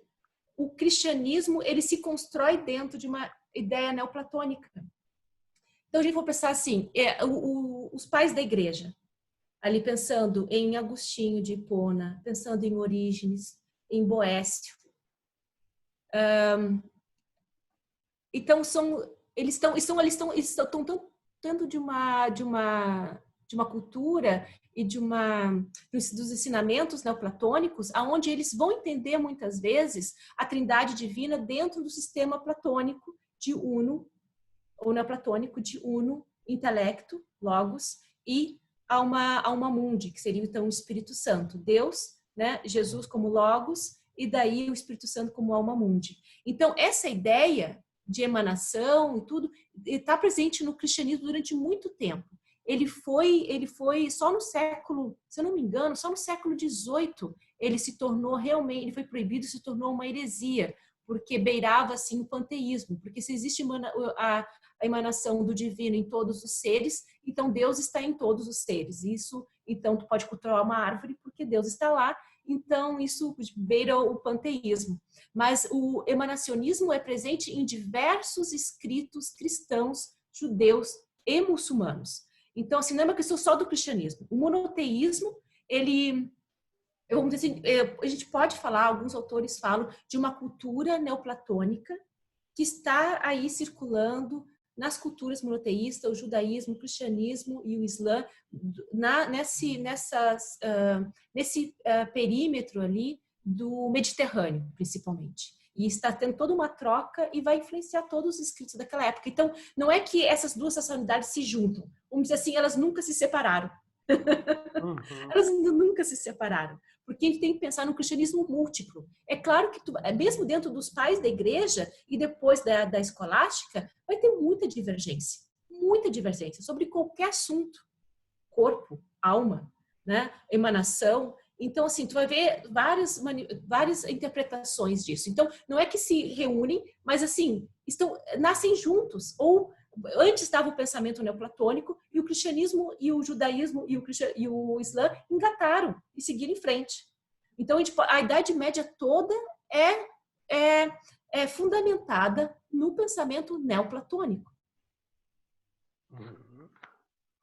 Muito bem, professora. Vamos à próxima. A Mariane Pizarro. Gostaria que tu falasse sobre a questão judaica que não foi abordada durante a tua fala. Eu imaginei que ia ficar nas perguntas. Então, a questão da Cabala. Então, muita coisa, a gente pode pensar num platônico, né? Não é neoplatônico, um platônico, mas que influenciou muito o pensamento da Cabala, que é o Filon de Alexandria. E aqui é o primeiro que vai falar de arquétipo e que vai falar também dessa questão dos primordiais, vai falar da relação do micro-macrocosmo e que vai ser vamos dizer assim, uma base para os textos que vão se desenvolver e que depois vão construir os textos da Cabala. Pensando, por que eu estou falando da Cabala? Porque essa mística judaica, que é, vamos dizer assim, que é articulada de uma forma mais clara no século XIII, na Península Ibérica, o livro Zohar, que é um livro base também para a Cabala, ele foi escrito na Península Ibérica do século XIII, inclusive o texto tem uma mistura ali de castelhano, né, com o hebreu, é uma mistura ali. Ele traz, então, ele traz ali isso é muito interessante, porque ali vai confluir não só a cultura judaica, mas tudo que está acontecendo na Península Ibérica, também muito do que é construído junto com a cultura muçulmana, com a cultura cristã. E esse sistema platônico que eu mostrei para vocês vai ser, então, representado na árvore da vida, nas sefirotes. Então, cada sefirot é uma esfera celeste, que são chamadas as esferas, as portas de luz. Então, essa emanação do Uno é entendida como a luz do todo, que emana para o intelecto, que é múltiplo, como a gente viu naquele sistema neoplatônico, e que, então, na árvore da vida, eu não tenho aqui aberto agora no meu computador, mas que na árvore da vida, que a gente vai ter aquelas esferas, são chamadas de sefirotes, tem uma relação, então, com as virtudes divinas e com os planetas, da mesma forma que é representado no sistema cosmológico platônico. Então, o que vai acontecer é que, muitas vezes, o escrito de um judeu se aproxima também da escrita... desculpe, gente. Meu celular, desculpe. Então, essas esferas, então, os escritos, tanto de um judeu, como de um muçulmano, como de um cristão, acabam se aproximando muito. Aliás, eles se leem também, se aproximando muito e, às vezes, destoando de outros escritos de contemporâneos da mesma religião. O Maimônides vai usar muito os textos do Averroes, por exemplo, né? E então, para falar dessa questão judaica, ela também está imersa nesse pensamento neoplatônico. E agora estou pensando assim, não todo o judaísmo, porque também é múltiplo como o cristianismo. Vai ter um desenvolvimento, principalmente dessa mística judaica, na Península Ibérica medieval, e que vai ser muito diferente do desenvolvimento que vai acontecer, então, nos judeus ali na região da Alemanha, mas no centro da Europa. Que quanto a gente tem escritos, né, de viajantes judeus que saem ali da região da Alemanha, do centro da Europa, e vão para a Península Ibérica e ficam impressionados com a língua, que é tão diferente, com os escritos e da forma da interpretação das escrituras nessa forma mais mística que seria a Cabala. Então, por exemplo, na corte do Afonso X tem um livro que é o Sefer Hazil, né? Sefer, que é livro, né? Que é na língua judaica. Então, é o livro de Raziel. Então, o anjo Raziel teria vindo a Salomão e passado tudo para ele. E nesse livro vai derivar depois do que a gente conhece na clavícula de Salomão. Então, ali tem todas aquelas invocações que são feitas ali, que eu li para vocês, no Gayat al-Hakim, que é uma escrita muçulmana. No livro de Raziel vai ser uma invocação aos anjos. Mesmo ali no Gayat al-Hakim aparece o anjo Samahil. Então, esses anjos vão ser invocados, então, no Sefer Hazil, que é o livro do Raziel, que seria, então, como que esse anjo, dentro da cultura judaica, teria ensinado, então, essa astromagia, onde, ao invés da invocação de Júpiter, Marte, vai ser a invocação dos anjos. Mas isso assim, é muito poroso, porque isso passa também para a cultura muçulmana. Então, eles vão invocar anjos que estão sentados no trono de tal, por exemplo, o anjo que está sentado no trono de Marte. Então, tudo isso vai se misturar, não vai ser... A gente tem que, como eu disse, quebrar com o paradigma cartesiano que as coisas estão todas separadas. Porque nesse mundo medieval está tudo confluindo, se movimentando. Então, a gente pode separar, isso aqui é judaico porque foi escrito por um judeu, mas o que está ali presente, a matéria, é uma matéria que conflui diversas culturas.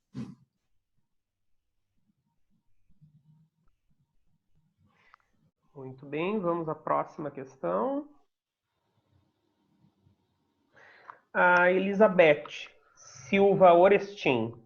Essa projeção de Hecate a Maria se refere a um só Deus ou trata Hecate como deusa? Então, vamos dizer assim, nos papiros gregos, quando aparece Hecate ali, essa ideia de que ela é chamada de vários nomes. Isso aparece também uma comparação com Apuleio no Asno de Ouro, quando ele encontra Ísis, ele chama ela de vários nomes. Tu é Hecate da Tessália, tu és a Ártemis de Efesos, tu és a Vênus de Creta. Então dá para entender que neste momento, esse pensamento neoplatônico de que uma deusa ela foi chamada em diversos lugares por diversos nomes. Então, Hecate, ela é uma deusa, vamos dizer, é uma divindade lunar, mas que vai ter diversos nomes em diversos lugares. Então, para que o encantamento tenha mais poder, ele invoca, então, estes nomes, onde ela era adorada em diversos lugares, para dar mais poder, então, ao encantamento. Então, Hecate ali, naquele encantamento, ela está ligada principalmente a essas deusas antigas. Qual a relação com Maria? O Afonso não faz relação direta Hecate-Maria, mas a relação está pela divindade lunar. É esse o fio condutor, é isso que liga Maria, o culto a Hecate, ou o culto a Ártemis, ou qualquer outra deusa lunar. O fato dessa divindade lunar. Então, o que Afonso está dizendo, que o culto a uma divindade lunar, seja qual seja o nome dela, era, na verdade, o culto a Maria. Porque Maria se assemelha a todas as qualidades que essa divindade lunar apresenta. Então, é por este caminho, tanto Hecate, como outras, como Ártemis, como Selene, como até mesmo Core, identificada como uma deusa lunar, estão dentro desse campo de divindades lunares, aonde o Afonso, então, acomoda o culto a Maria. É por esse caminho, pelo caminho da divindade lunar. Bem, mais uma questão da Débora Amaral. Queria entender melhor essa relação do rei Afonso com os cultos pagãos. Se o texto dele figuraria realmente uma visão mais aberta acerca das religiões pagãs, ou uma tentativa de se apropriar de simbolismos pagãos e assimilá-los à religião cristã, por consequente, dando seguimento a uma tentativa de apagar esses cultos. Então, essa é a interpretação de alguns autores. Só que essa interpretação é uma projeção da nossa mentalidade, das nossas racionalidades para a fonte. Primeiro, o Afonso não chamava de pagão. Primeiro, o Afonso não identificava como pagão. Ele dizia que eram os sábios antigos. E para ele não tem uma ruptura. Para ele está tudo dentro de uma única fé e crença. Então, se a gente for comparar todos os escritos deles, por que o Afonso ia querer apagar tudo se ele está traduzindo todos os livros de magia e dizendo que isso é coisa de Deus? Como eu coloquei ali, ele fala que isso é fé verdadeira. Ele escreve essa frase exatamente quando ele está falando dos planetas. Quando ele começa a falar das virtudes dos planetas, ele termina: esta é a fé verdadeira, desde o início dos tempos.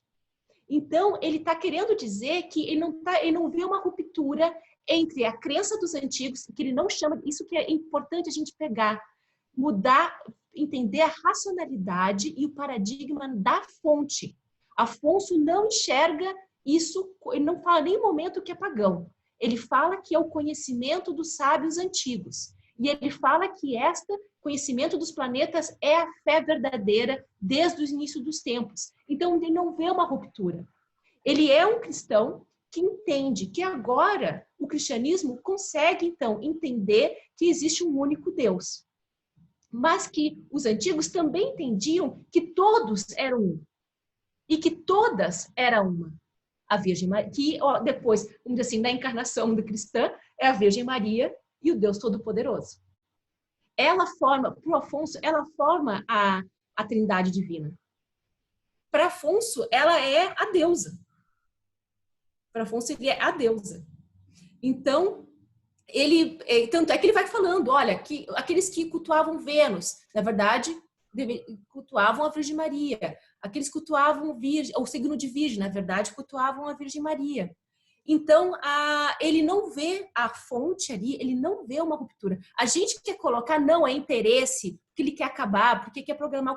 Sim, ele é um cristão que ele quer realmente falar sobre a fé cristã. Só que para ele a fé cristã não tem uma ruptura, não deve ter uma ruptura com o conhecimento e o saber dos antigos. Ele diz em várias fontes que esse foi um conhecimento perdido dos latinos. E por isso que ele manda traduzir. Ele explica por quê. Eu mandei traduzir esses textos porque foi perdido dos latinos. E são coisas importantes, porque é um tesouro que é enterrado, um saber que não se deixa conhecer, é como um tesouro enterrado debaixo da terra. Não tem valor para nada. Então ele manda traduzir para que e não quer esconder isso. Ele quer que mais pessoas saibam, ele quer que mais pessoas entendam que existe, que não há uma ruptura, que isso todo é fé verdadeira. Na verdade, se a gente for pensar em questão política, o que há ali? O Centenário ele é escrito no final do reinado do Afonso, aonde ele está recebendo diversas críticas. Inclusive, o filho dele diz que ele é louco, que ele é um estreleiro, ou seja, ele é um astrólogo lá, que ele é louco, que ele é um doente e que ele não sabe o que ele está fazendo. Então, o Afonso está escrevendo, está terminando de escrever o Centenário exatamente nesse momento, que ele está tentando mostrar que tudo aquilo que ele está falando tem um sentido. E assim, se ele tem um entendimento maior, não, tipo, Afonso, ele aparece porque tem todo o escritório, mas imagina que tem muita gente trabalhando ali. Imagina também que em outros lugares da Europa, agora eu não tenho tempo, né? Mas fazendo propaganda aqui que nem Polishop, né? Dos meus artigos. Ali nos meus artigos, se você entrarem no academia.edu, tá todos os meus artigos ali. Tem um que eu falo sobre poder e magia na Castela do século XIII. E nesse texto eu falo detalhadamente a relação do poder e como que isso vai funcionar, então, a relação do Afonso X com os nobres e essa relação com a magia. Daí dá para entender um pouco melhor essa relação. E ali eu falo que não é só o Afonso, porque isso lá, quando eu estava lá, apresentei isso na Alemanha, também, isso é só no Afonso. Não, não é. Tu vai encontrar isso está circulando em toda a Europa, a gente vê isso na França, a gente vê isso na Inglaterra. Então, todo esse centro-Europa também os textos estão circulando e está se falando sobre isso. Ok, ótimo, professora, maravilha. Eu justamente, agora, pelo menos vindo do público, não tem mais perguntas. 80 pessoas assistiram a palestra, Cidade. certo? Uhum. E o que eu ia colocar era justamente essa questão que tocou agora no final. Ainda hoje eu li o artigo que tu fez referência, eu achei interessantíssimo, e eu ia pedir justamente que tu desse, nem que fosse uma palhinha, de que forma esses tratados de astromagia, de que forma essa produção de conhecimento acaba sendo utilizada como um recurso de poder dentro do Estado, acaba sendo utilizado como como um documento ou um conhecimento que pode ser manobrado para o poder político. Tá. Então, tem vários níveis aí para chegar. Uhum. Mas assim, vou tentar resumir assim. Não tem como saber se o Afonso praticava ou não magia. Não tem como a gente saber. Ele só tem as fontes. Então, não dá para dizer que ele queria usar aquilo para queria realmente praticar aquilo. Não dá para saber. Mas aonde que isso acaba entrando? Principalmente nesse momento, né, como eu falei, que ele está terminando as cantigas de Santa Maria, está acabando o centenário, está acabando também essas traduções, e a gente percebe um interesse muito grande dele, porque ele chega lá na década de 60, lá de 1260 e poucos, e ele chega assim, olha, aqui em Sevilha, sabe aquela mesquita que eu doei para a igreja? Agora eu quero de volta. Eu quero de volta porque eu quero dar para os sábios aí que chegaram do Egito, que eles vão então ensinar ali, que então eu quero que eles usem aquela mesquita. A igreja fica muito chateada, mas tem que entregar a mesquita para o Afonso. Não é mais, agora deixa de ser igreja, volta a ser um espaço de saber muçulmano, porque eles vão ensinar ali para as pessoas o quê? Então, eles estão ali para ensinar esse saber, para também ajudar nas traduções desses livros de astromagia. E o que isso vai influenciar no poder do Afonso? Exatamente esse ponto que ele quer mostrar que ele é o escolhido. Ele é o escolhido. Então, no centenário, ele vai fazer toda uma relação, como eu falei antes, do nome dele, que são 7 letras, né? Alfonso. E daí começa com A, que é alfa, e termina com O, que é ômega, ou seja, o nome dele é o princípio e o fim de todas as coisas, assim como Deus é o princípio e o fim de todas as coisas. O Afonso era uma pessoa humilde. E ele fala que cada letra, que Deus quis que o nome dele fosse esse, porque cada letra também, e essa questão da letra, tem uma relação da letra e do número, tem uma relação com a cultura judaica, né, que ele está imerso também nessa cultura judaica. Nas cantigas de Santa Maria dá para ver que faz várias referências a Moisés, e ele diz que aprendeu, né, com seus judeus, que ele conhece a lei de Moisés. Então ele diz que o nome dele, então, que as letras estão relacionadas às virtudes do Espírito Santo.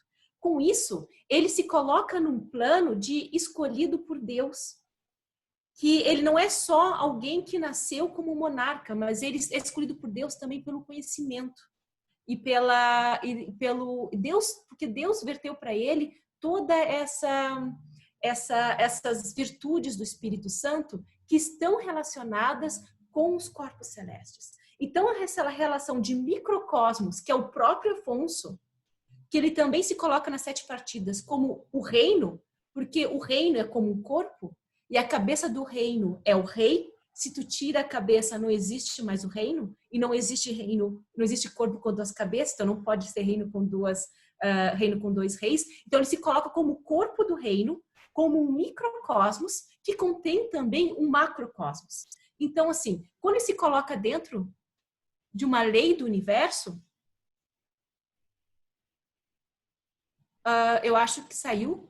O que aconteceu? Não sei, eu acho que tu compartilhou alguma tela, Aline, mas não já voltou. Não mexi em nada. Bueno, mas já voltou à normalidade. Ah, tá. Então, nesse sentido, o Afonso consegue se colocar, então, tenta pelo menos, não é que consegue, mas tenta se colocar de uma forma exatamente, ele é muito especial, né, porque qual é o problema dele? Então, depois da Reconquista, os nobres da Península Ibérica são muito poderosos. E ele tem esse problema depois da Reconquista e depois do repartimento ali das terras, como que ele vai manter a unidade desses nobres que estão sempre se rebelando, sempre se colocando contra ele. Então, ele tenta construir diversos caminhos para construir esse discurso de alguém muito especial, realmente escolhido por Deus e que tem e que contém-se todas as virtudes do Espírito Santo. Além disso, agora esqueci o que eu ia falar, mas além disso, deixa eu ver se eu me lembro. Tá, agora esqueci. Teve um além disso, mas agora esqueci do além disso. Então, as cantigas. Voltou. Vai perguntar. Não, mas peraí que o Centenário ninguém leu na época. Peraí que esses livros de astromagia também, quem é que ia ler esses livros de astromagia? As cantigas de Santa Maria. Essa é a grande propaganda do Afonso X. E eu vou dizer, sabe aqueles enigmas dignos daqueles romances do tipo Código da Vinci? Essas são as cantigas de Santa Maria. São muito mais, se a gente olhar para ela a partir desse filtro, dessa astromagia do Afonso X, tu percebe várias coisas. Por exemplo, de 10 em 10, as cantigas têm uma de 10 em 10, e o número 10 tem um sentido. Para Afonso, todo número tem sentido.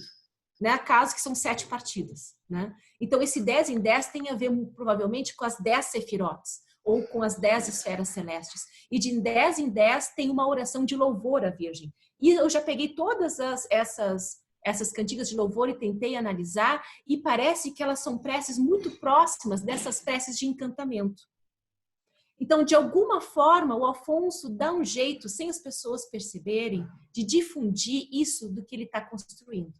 E toda essa questão dele como um rei escolhido, protegido pela Virgem, e aí a gente faz a conexão da Lua, da Virgem, e da importância dessa presença da Virgem Maria no governo do Afonso X com as cantigas, porque as cantigas, como ele diz, é para ser cantada em todas as festas da Virgem Maria, do Jesus e do Espírito Santo. Então, são cantigas para ser cantadas popularmente nas praças. Né? E os seus musicantes são todos judeus e muçulmanos, como aparece nas luminuras. Então, assim, são cantigas que vão se disseminar em todas as culturas presentes dentro do reino. Então, o Scriptório Afonsino é uma unidade não dá para entender essa cosmovisão, eu acredito, se estudar apenas uma fonte. Tem que ter pelo menos uma ideia do conjunto do escritório afonsino, porque tudo isso é um único projeto do Afonso. Então, tu consegue responder perguntas puxando as outras obras de como mostrar como é conectado todo esse projeto do Afonso. Muito bem, professora Aline. Deixa eu lembrar de mais uma coisinha rapidinha, que tu tá falando desse artigo, né? Claro. Tem um momento que o Afonso pega, ele tá doente lá, que ele sempre tá doente, e daí tá um problema na perna, e na cantiga ele diz: então eu mandei buscar e veio os médicos e tudo mais, e não conseguiram me curar. E aí eu pedi para trazer o livro da Virgem Santa, e coloquei sobre a perna e me curei. Então aí aparece as cantigas como talismã de cura. Uhum. É mais uma evidência do poder mágico das cantigas de Santa Maria. Uhum. Interessantíssimo, Aline. É incrível que foi uma fala tremendamente complexa, riquíssima, mas que tu conseguiu apresentar de uma forma muito clara, muito compreensível. Te parabenizo não apenas pelo tema extremamente interessante com o qual tu nos brindou, que tu trouxe. Desde já eu coloco aqui no chat, que no chat está aparecendo as pessoas fazendo muitos elogios à tua fala. Na verdade, estão encantadas com a tua exposição e mesmo trazendo tantas informações relevantes para poder compreender esse panorama da magia no medievo, estabelecer relações tão ricas, né, entre a antiguidade e o medievo, trabalhando com uma perspectiva pagã que é reaproveitada pelo islamismo, que é reaproveitada pelo cristianismo, onde existe uma grande conexão entre essas culturas e essas religiões. Foi fantástica a tua fala, porque ela traz também essa informação. Nós temos uma visão muito comum em relação ao medievo, que é o império absoluto do cristianismo, do catolicismo, da Igreja Romana, e que a única coisa que existe ali e que é praticamente essa percepção dessa supremacia absoluta da cristandade transforma o medievo quase num solo infértil que não possibilita outras reflexões. Lembrando que isso é uma visão iluminista sobre a Idade Média. Exatamente, exatamente. E o período medieval, a religiosidade medieval e a forma que todas as culturas anteriores e as religiões anteriores são recebidas, são processadas, são ressignificadas dentro do medievo, é a grande riqueza desse medievo, dessa cultura, dessa religiosidade, dessa sociedade. Eu acho que tu trouxe e conseguiu explorar muito bem isso na tua fala. Em nome do laboratório, em nome de todas as pessoas que te assistiram hoje, eu te agradeço profundamente pela tua exposição. Muito obrigado. Eu que agradeço a oportunidade. Fico bem feliz, né, que eu consegui, então, pelo menos me fazer entendível, né? Com Mas certeza. assim, eu quero fazer algumas propagandas. Eu quero fazer propaganda da minha palestra na Semana Infernal. Então, na Semana Infernal, eu vou ensinar como fazer um anel mágico. Dia 6. Eu vou trazer, então, todo o texto do Afonso sobre o anel mágico e vou tentar, então, desmembrar a imagem, desmembrar ali todo o ritual, as preces, também falar de tanto da questão da imagem, dos símbolos, como também do texto. Vou tentar me aprofundar nessa questão. Fazer propaganda também do Meridiano. O Meridiano, que é o Núcleo Disciplinar de Estudos Medievais, a gente está agora na internet, né? Tipo assim, além do nosso site institucional, que é o da ufsc.br, né? meridiano.ufsc.br, a gente tem canal no YouTube, que é só procurar Meridiano UFSC, tá lá o canal no YouTube. Nós temos também o nosso Instagram, né? Que é Meridiano UFSC, eu acho que vocês, de repente, já conhecem. E é bom fazer essa propaganda aí. Numa outra oportunidade, então, talvez dê tempo de eu falar sobre essa, que eu acabei não falando, da perspectiva de uma história global, de uma história conectada, que está dentro dessa metodologia que eu apresentei, né? Então, minha fonte principal é a Península Ibérica, mas eu fiz um outro, né? Deu um zoom ali maior e passei para a Antiguidade, o Oriente Médio, depois voltei para a Península Ibérica. Interessante também no artigo, tu trabalha o conceito de vórtex temporal, né? Uma outra percepção em relação a essa abordagem do tempo dentro da história, que eu achei interessantíssimo também. Pô, É um conceito que eu estou tentando aí desenvolver e espalhar pelo mundo. não, olha, convites para tu retornar, Aline, e dar continuidade à tua fala, com certeza não faltarão. Certo? Aqui no LAPEM, com certeza, esse convite vai se repetir. Que bom. E quem sabe a gente se encontra todo mundo aí em Florianópolis, daqui, quando passar esse Covid, a gente faz uma festa na beira da praia. Olha, de repente, depois do evento, a gente fecha com a festa. Se a gente conseguir emplacar a quarta semana infernal lá em Santa Catarina, de repente, existe a possibilidade de ser presencial. De repente, a gente se encontra todo mundo lá. Tomara. Aline, muitíssimo obrigado, certo, por aceitar o convite. Muitíssimo obrigado por dedicar o teu tempo hoje a estar aqui com a gente, fazer essa belíssima palestra. Muito obrigado. Até a próxima. Até a próxima. Tchau. Até mais. Gente, tem no chat ali o formulário de presença, tá bom? As presenças vão ser por eles, então não adianta ter colocado ali presença no chat. Respondam o formulário. E também no formulário tem o link do site da terceira Semana Infernal. A gente também peça que vocês se inscrevam, participem, que vai ser um ótimo evento. Ok, muito obrigado.